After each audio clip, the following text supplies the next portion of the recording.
ஆண்டவராக இயேசு கிறிஸ்துவின் திருப்பெயரினாலே உங்களை மிக நண்போடு வாழ்த்துகிறோம். இந்த கிறிஸ்துமஸ் நாட்களின் மகிழ்ச்சி உங்களுடைய வாழ்க்கையின் எல்லா காலங்களிலும் நிலைநிற்க வேண்டும் என்று உங்களுக்காக நாங்கள் தெரிவிக்கிறோம். கிறிஸ்துமஸ் காலங்களை கொண்டாடுவதற்கு ஆயத்தப்படுகிறோம். இன்னும் சில நாட்களில் கிறிஸ்துமஸ் பண்டிகையை நாம் ஆசைத்திருக்கிறோம். அன்புக்குரியவர்களே, அர்த்தமுள்ள விதத்தில் இந்த கிறிஸ்துமஸ் பண்டிகையை கொண்டாட அழைக்கப்பட்டிருக்கிறோம். கிறிஸ்துமஸ் காலங்களுக்குரிய சில கதாபாத்திரங்களை நான் உங்களுக்கு முன்வைக்க விரும்புகிறேன். முதலாவது மரியாள்.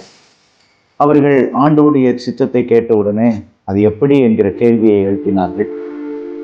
ஆனால் தேவதூதன் அதற்குரிய பதில் சொன்னவுடனே அது அவர்களுக்கு புரிந்ததோ புரியவில்லையோ, அதை அவர்களால் ஏற்றுக்கொள்ள முடிந்ததோ ஏற்றுக்கொள்ள முடியவில்லையோ, அதற்கு தன்னை முழுவதுமாக அர்ப்பணித்து விட்டார்கள். இதோ நான் ஆண்டவருக்கு அடிமை, உன்னுடைய வார்த்தை என்னுடைய வாழ்விலே நிறைவேறட்டும் என்று அவர்கள் தன்னை முழுவதுமாக ஆண்டவருடைய கரத்தில் தந்தார்கள். அன்புக்குரியவர்களே, இந்த கிறிஸ்து பிறப்பின் நாட்களிலே ஆண்டவருடைய வார்த்தை உங்களோடு கூட இடைப்படும் போது அவருடைய வார்த்தைக்கு நீங்கள் முழுவதுமாய் உங்களை அர்ப்பணிப்பீர்களானால் கிறிஸ்து பிறப்பின் மகிழ்ச்சி இந்த 25ஆம் தேதியோடு அல்ல, தொடர்ந்து உங்களுடைய வாழ்விலே இடம்பெறும் என்பதில் சந்தேகமே இல்லை. மரியாளுடைய வாழ்வை நமக்குரிய சிறந்த முன்னுதாரணமாக எடுத்துக்கொள்வோம். ஆண்டவருடைய வார்த்தைக்கு நம்மை முழுவதுமாய் உட்படுத்தி அவருடைய வார்த்தை நம்முடைய வாழ்விலே நிறைவேறுவதற்கு இடம் கிடைப்போம். அதன் மூலமாய் வருகிற மகிழ்ச்சியும் மன நிறைவும் கிறிஸ்துமஸ் காலங்களிலே உங்களோடு கூட இருக்கட்டும்.